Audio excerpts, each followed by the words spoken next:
जब वोट देने जाना तो एक ही बात दिमाग लगा लेना, खाली अफगानिस्तान की स्थिति याद कर लेना, आपको पता चल जाएगा कि आपको वोट कहां देना है, मुहर कहां लगनी है। मैं किसी पार्टी विशेष का आदमी नहीं हूं, लेकिन मैं भारत का आदमी हूं और मुझे इतना तो पता ही है कि भारत किन हाथों में सुरक्षित है। इसीलिए ध्यान से ये जो जातिवाद में हम लोग बट रहे हैं उस पे है कि मन की हल्दी घाटी में राणा के भाले डोले थे, यूं लगता है वीर शिवाजी चीख चीख कर बोले थे। पुरखों का बलिदान घास की रोटी तक शर्मिंदा है, कट गई जंग में राणा की बोटी बोटी शर्मिंदा है। खुद अपनी पहचान मिटा दी कायर भूखे पेटों ने, जो टोपी जालीदार पहन ली हिंदू माँ के बेटों ने। और सर पर लानत, तालियां नहीं, सुनिए पूरी बात, कि मन की हल्दी घाटी में राणा के भाले डोले थे, यूं लगता है वीर शिवाजी चीख चीख कर बोले थे। पुरखों का बलिदान घास की रोटी भी शर्मिंदा है, कट गई जंग में राणा की बोटी बोटी शर्मिंदा है। खुद अपनी पहचान मिटा दी कायर भूखे पेटों ने, जो टोपी जालीदार पहन ली हिंदू माँ के बेटों ने।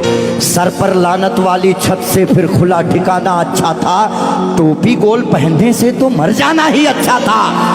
मथुरा अवधपुरी घायल है, काशी घिर गई कराहों से, यदकुल गठबंधन कर बैठा कातिल नादिर शाहों से। मुंह से आह तलक ना निकली धर्म ध्वजा के फटने से, कब तुमने आंसू छलकाए गौ माता के कटने पे।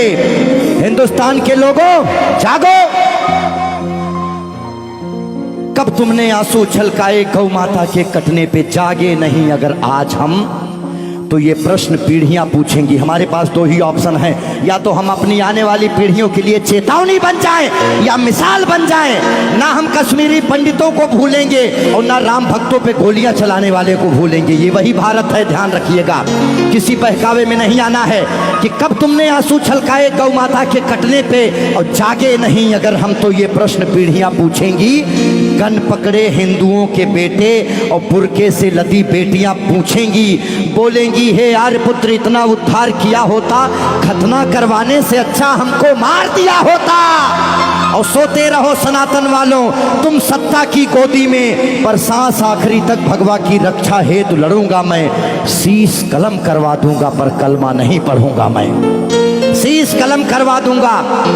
आने याद रखना, हमारे भारत में 29 राज्य हैं, जिसमें से खाली 22 राज्यों में हम लोग बहुसंख्यक हैं, बाकी अल्पसंख्यक। इसीलिए मैं भजन भी गाता हूं, मैं जागरण भी करता हूं, क्योंकि मैं भारत, मेरा चैनल कभी भी बदल सकता है। अभी देशभक्ति चल रहा है, कभी कभी कपिल शर्मा लग जाएंगे, फिर कभी आस्था लग जाएगा।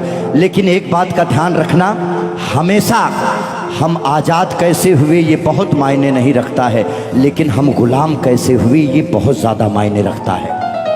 आप जानने का प्रयास करना कि ऐसा क्या हुआ होगा भारत में जो पूरा अखंड भारत गुलामी की तरफ बढ़ गया।